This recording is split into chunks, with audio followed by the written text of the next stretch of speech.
Hello, welcome back to our channel Moumita time স্টোরিতে তোমাদের সকলকে স্বাগত। তো আশা করি তোমরা সবাই ভালো আছো। জানি না তোমরা ঠিকঠাক দেখতে পাচ্ছ কিনা। তো আজকে ভালোই রোদ আছে, আজকে হচ্ছে মঙ্গলবার।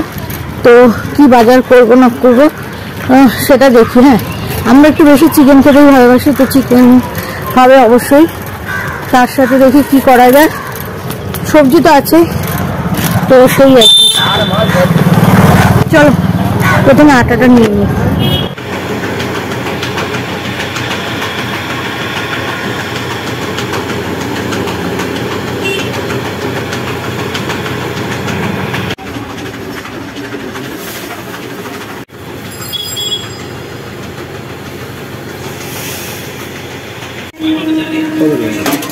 এই দুটো দাও, এই হলুদটা ছাড়িয়ে দেবে। ও এটা তো ইয়ে আছে, এটা দিও না, এটা দাও। কতটা হলো? 500। আরেকটা হবে না?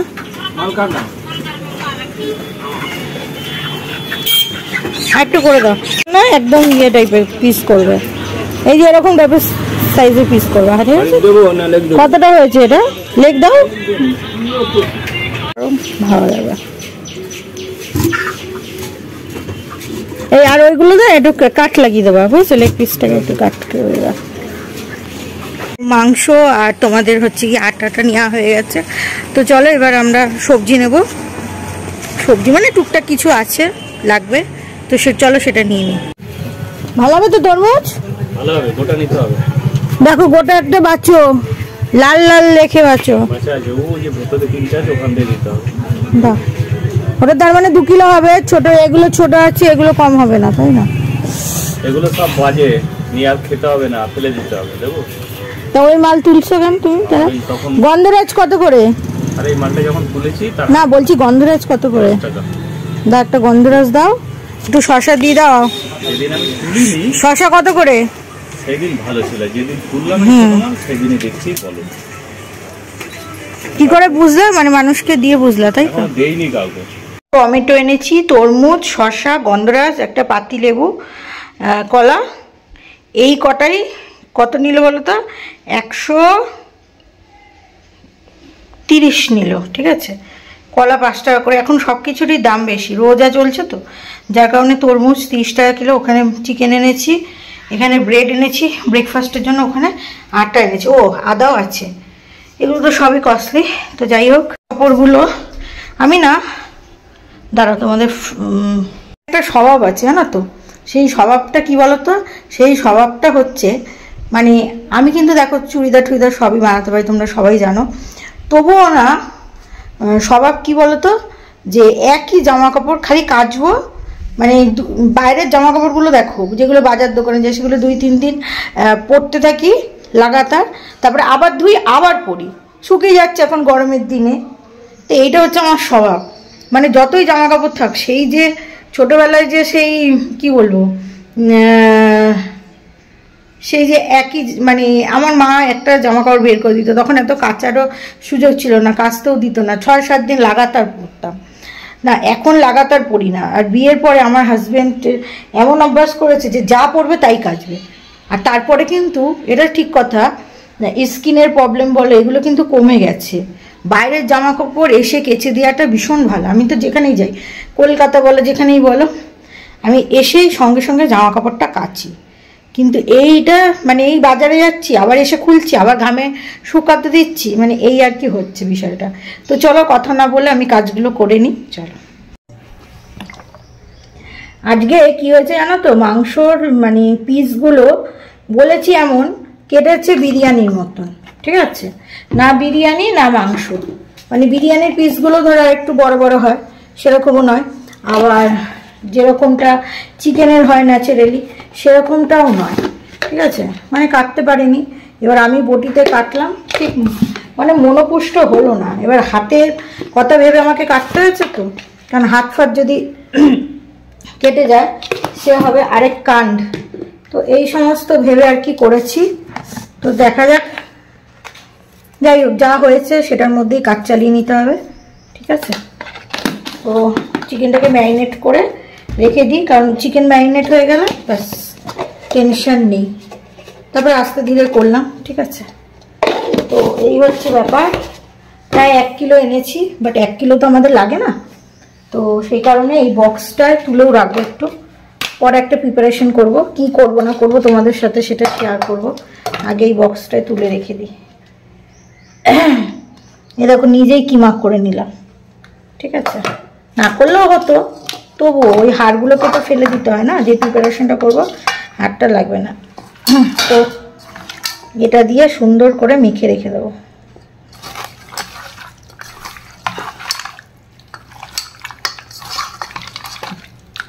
ম্যারিনেশনটা কি বলতো, যত ভালো হবে মশলাপাতিগুলো, যত ভালো হবে তত ভালো আর কি টেস্ট হবে, তোমরা সবাই জানো। তো অনেকেই আমাকে বলেছে যে তুমি কি শুধু মানে চিকেনই খাও? হ্যাঁ, চিকেনের পরিমাণটা একটু বেশি থাকে। দই দিয়ে দিলাম। তো এটা খাওয়া হচ্ছিল না, 2 দিন ঠান্ডা পড়েছে তো, যার কারণে খাওয়া হচ্ছিল না, তো সেই আর কি দই দিয়ে দিলাম, ব্যাস। আশা করি ভালোই হবে। খুব ঠান্ডা লেগে গেছে গো, এই ঠান্ডা গরম থাকতে থাকতে না আরও ঠান্ডা লেগে গেছে। তো যাই হোক, এটা এবার থাক রেস্টে, তারপর তোমাদের দেখাচ্ছি আমি কি করব। ঠিক হ্যাঁ।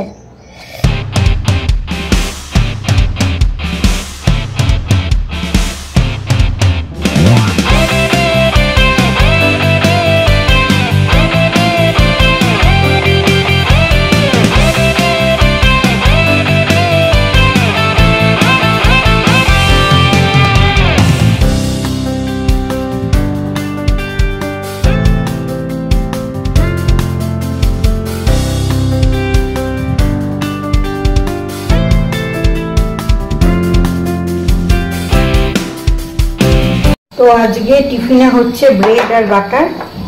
এই দেখো বাটার, আর এই পাশে চায়ের জল চাপিয়েছি। তো এই পাশে চা হবে। তো দাঁড়াও ব্রেড আর বাটারটাকে সেঁকে নিই। প্রথমে পাউরুটিটাকে দিয়ে তারপরে ব্রেড আর বাটারটাকে উল্টে পাল্টে দেবো। দেখো ব্রেড আর বাটার হয়ে গেল, এটাই হচ্ছে আজকে ব্রেকফাস্ট। তো দেখো ভাজবো, যার কারণে আমি কড়াইয়ের মধ্যে সর্ষে ফোড়ন দিয়ে দিলাম। তো সর্ষে ফোড়ন বা কালো জিরে দুটোই দেওয়া যেতে পারে, তোমরা কি ফোড়ন দাও অবশ্যই কমেন্ট করে জানাবে।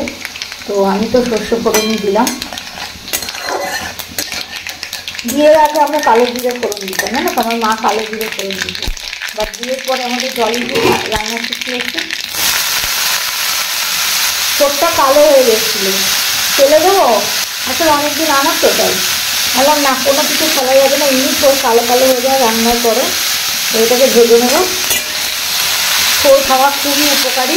2টো কাঁচা লঙ্কা দিয়ে দিলাম, লবণ হলুদ আর মিষ্টি, এই তো পড়ে গেছি, আর কি নতুন আছে বলো, কিচ্ছু নেই তাই না কি।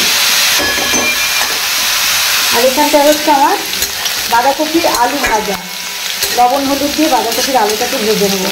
তো চলো আজকে তোমাদের সাথে বাঁধাকপির রেসিপি শেয়ার করবো। তো আগে এগুলো করে নিই, তারপরে আবার আসছি ফিরে।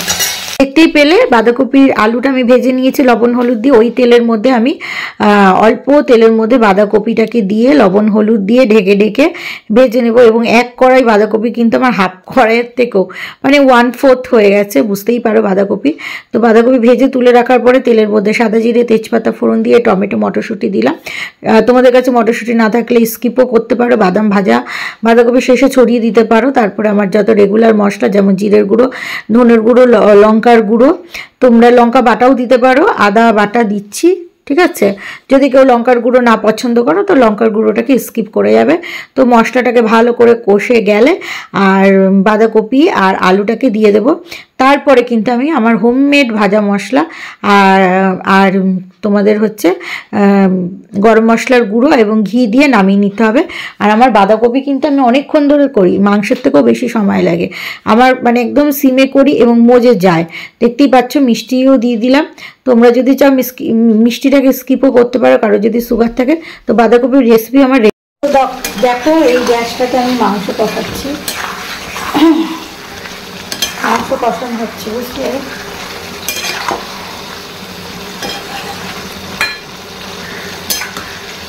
এই হচ্ছে চিকেনের ফাইনাল লুক, লাল লাল টকটকা ঝোল, ঠিক আছে। আর এই যে বাঁধাকপি, দেখতেই পাচ্ছ। আর এখানে আছে থোর ভাজা। তো এই হচ্ছে আজকে আমাদের লাঞ্চ মেনু। এবার স্যালাড কাটবো। বাটারগুলো কিউব করে কেটে রেখেছি, এবার ফ্রিজে ঢুকিয়ে দেবো। এভাবে কিউব করে কেটে রাখলে কি বলতো, এই যে এই 500 গ্রামের থেকে তাহলে আমার সুবিধা হয়। রুটি বানিয়ে দিলাম হাজবেন্ডকে, একটু ঘি মাখিয়ে দিলাম হালকা করে, খুব একটা বিশেষ নয়, গরম তো একটু এই কি নরম থাকবে।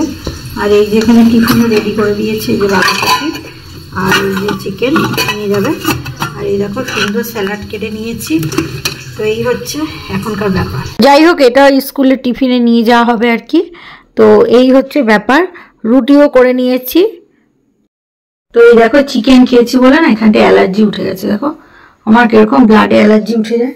তো যাই হোক, যেটা বলার জন্য তোমাদের কাছে আসলাম সেটা হচ্ছে, ব্রাইটনেসটা কমিয়ে দিই। সেটা হচ্ছে কি বলতো, দেখো সারা মুখটা হয়ে গেছে জুড়ে। সেটা হচ্ছে চুল তো ফেলেই দিতাম, তো চুল দিয়ে তো সেরকম কিছু হবেও না।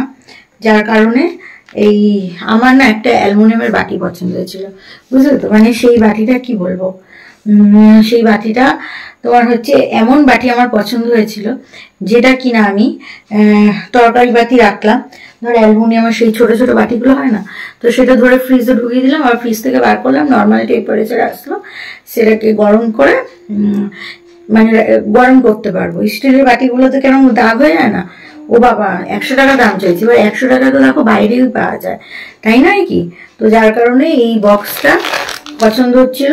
আমাকে তো বলছে আপনার লাল চুল হবেও না, ঠিক আছে। আর শাশুড়ির চুল সাদা, ওই দলেই ফেলে দিচ্ছে। দেখো লাল চুল, আমি তো কালার করি না, নর্মালি লাল চুল। মানে আমার ছোটবেলা থেকে এরকমই চুল, জন্ম থেকে।